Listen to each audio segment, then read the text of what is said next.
Yeah, here's one of my favorite verses, and this is Isaiah 53, right? And I love this, and I love this book and chapter. All right, it says, "Who has believed?" And by the way, if I'm not mistaken, I believe that Isaiah 53 is considered the forbidden book or the forbidden chapters in the Jewish Torah. Hold on one second.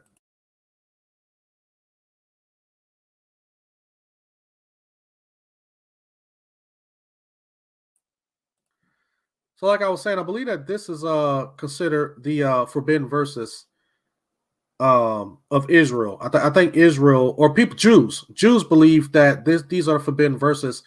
And there was a guy I was watching a video. This was a few years ago, where this guy was in Israel. He was a Christian guy, and he brought this up. He brought up Isaiah 53. You know what I'm saying? He was reading it to Jewish people. This is a part of the Torah, and these people they had never heard of this. You know what I'm saying? And some of the people he asked, he was just like, "Well, how come you guys never heard of this?" And they were just like, people just told us that, just never to read it, like their rabbis and stuff, which was like mind-boggling to me. I didn't even know that this is I didn't even know about this being the forbidden verse. And I think this had to be maybe about 8-9 years ago or something like that. But it's a video on YouTube. You guys can check it out. And I forgot the name of it, but I think it probably has about 1 million views now. And this guy was going around Israel reading Isaiah 53. But anyway, let's go ahead and start reading it. Isaiah 53, starting at verse 1. "Who has believed what he has heard from us? And to whom has the arm of the Lord been revealed? For he grew up before him like a young plant, and like a root out of dry ground. He had no form or majesty that we should look at him, and no beauty that we should desire him." That's why when Jesus had revealed himself to be the Messiah, especially in Nazareth, the folks was just like, "Jesus? You mean Jesus down the street who's the son of the carpenter?" And they couldn't believe it. They were just like, "No, we can't believe that this guy is actually the Messiah. I mean, this guy's dad made us tables and chairs. You know what I'm saying? Like, we grew up watching this guy. There's no way this guy can be the Messiah." But it's because Jesus wasn't with long, flowing, golden hair and, these really nice, dark blue baby blue eyes. And, he wasn't like this guy walking around with a six-pack and a chest and all of that. He just looked like just a regular Jew at that time, And but let's continue to read. "He was despised and rejected by men, a man of sorrows, and acquainted with grief. And as one from whom men hide their faces, he was despised, and we esteemed him not. Surely he has borne our griefs and carried our sorrows, yet we esteemed him stricken, smitten by God, and afflicted. But he was pierced for our transgressions, he was crushed for our iniquities.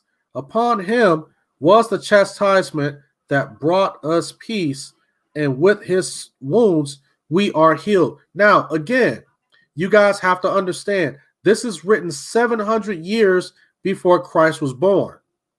700 years. This is the book of Samuel. This is not about hold on one second. I got a little distracted. Let me see. Samuel says that he will allow me to present his case. I'm going to see if I got enough time tonight. Once I get finished going through the scriptures, I'll see if I can bring you on, and maybe we can have a quick discussion. But the scripture says that he was pierced for our transgression, he was crushed for our iniquities. Upon him was the chastisement that brought us peace, and with his wounds we are healed. So we're talking about a person. This is a person. This is not a group of people. This is not Israel. It doesn't say that Israel was stricken for our transgressions and Israel was crushed for our iniquities. It says him. Again, this is 700 years before Christ was born. All we like sheep have gone astray. We have turned every one to his own way, and the Lord has laid on him the iniquity of us all. He was oppressed and he was afflicted, yet he opened not his mouth, like a lamb that is led to the slaughter, and like a sheep that before its shearers is silent. So he opened not his mouth. And when we read in the New Testament, we see that even when the Pharisees were asking Jesus questions, asking was he the king of the Jews, and just mocking him and flogging him and stuff like that, he didn't open his mouth. By oppression and judgment, he was taken away. And as for his generation, who considered that he was cut off out of the land of the living, stricken for the transgression of my people. And they made his grave with the wicked and with the rich man in his death, although he had done no violence, and there was no deceit in his mouth. This is 700 years before Christ. 700 years. This is Samuel writing this. So this is not in the New Testament or anything like this. Is not the book of Acts. This is not Romans. This is 700 years. 700 years. And it's all about one person. We don't even see Israel in here. I don't see where God is saying that he's doing all of this for his people. It's for his son. Yet it was the will of the Lord to crush him. He has put him to grief. When his soul makes an offering for guilt, he shall see his offspring. He shall prolong his days. The will of the Lord shall prosper in his hand. Out of the anguish of his soul, he shall see and be satisfied. By his knowledge shall the righteous one, my servant, shall make many to be accounted righteous, and he shall bear their iniquities. Right? The righteous one, my servant, not my servants, not my people, none of that. Therefore, I will divide him a portion with the many, and he shall divide the spoil with the strong, because he poured out his soul to death and was numbered with the transgressors, yet he bore the sin of many and makes intercession for the transgressors. What does he do? He makes intercession for the transgressors. I don't see Israel. I don't see anything about a group of chosen people. I see Christ. I see the Son of God who has bore